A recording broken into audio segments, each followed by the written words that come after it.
thank you to Simon & Schuster for letting me read this story to you. So chapter 22, called The Curse of the Diamond Dentures. Granny Rigagita, Dad said. Granny, I can explain. Go on then, Bargius, you snivelling little dollop of snot, Granny said. Believe it or not, that's one of the nicest things she's ever said to Dad. Well, Dad started sweating. There were crabs? Crabs? Granny raised one bristly eyebrow. Yes, and a big boom in the garden, and Gladys Potts' mattress. Go on. And skinny dipping. That ship over there. Oh, and the lawn screamed. Granny Rigagita was gawping at Dad like he'd gone round the twist. Phew, Dad said, smiling with relief. Now it's all much clearer, no? I'd never seen my granny looking lost for words before. Ahem! Calamitous Plank stepped out of the treasure chest and walked forward. I think I might be able to clear this whole messy thing up. Who are you? Granny grunted. Oh, come on, Rigagita, you know me. The skeleton smiled a flashy diamond smile. I've never clapped my peepers on you in my life. What's the matter? Captain Plank chuckled. Don't you recognise old Calamitous without his skin? Granny Rigagita gasped, and well, I think she might have even smiled. Calamitous Plank, is that you old sea slug? The very same. The skeleton gave a little bow. Granny scooped Gerp up in her massive arms and jumped off the broken staircase. She landed with an enormous thump that made the ground shake. What have you done to yourself? She asked, putting Gerp down on the wet floor. Where's all your podge and your skin and your... She paused. Your face?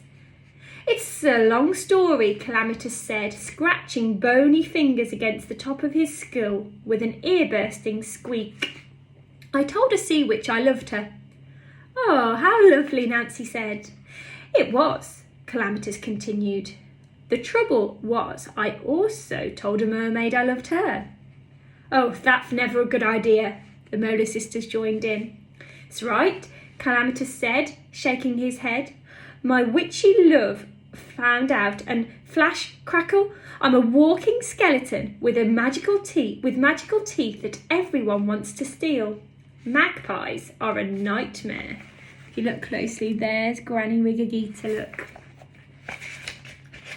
But how does that explain all this mess? Granny said, shuffling about, surveying the damage.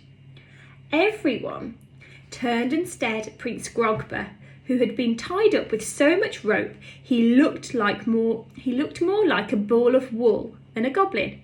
Don't look at me, peasants, he spat. Him, Tempestra said, striding up next to her father and pointing at the goblin prince. Tempestra Plank, Granny said, eyeing the pirate girl. Last time I saw you, you were squincier than a squabbling. It's been a long time, Tempestra said. Most of it has been spent with Dad in a box searching for this thieving goblin prince. The last thing I remember, Calamitous said, we were sailing through a sewer that led right through the Dookie Deep.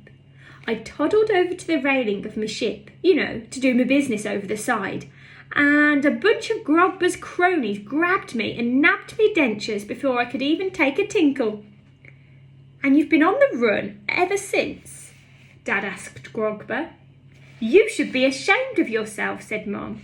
I can't help it, the prince snapped back. The diamonds were really shiny, and I like shiny things. I want shiny things.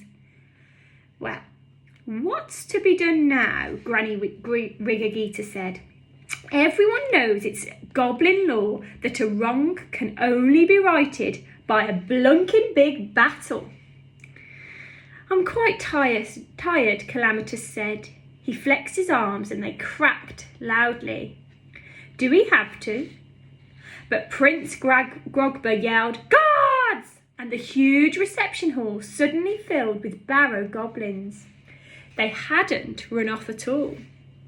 Those sneaky little blighters had gone to round up the rest of the troops, knowing that they would need to fight the pirates. Grogber's army came pouring out of the dining room and from the garden.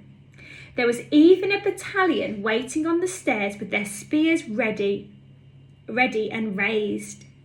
Granny Rigagita looked at Calamitous and winked. I think that answers your question, she said. Now tune in tomorrow for chapter 23 called Get 'Em.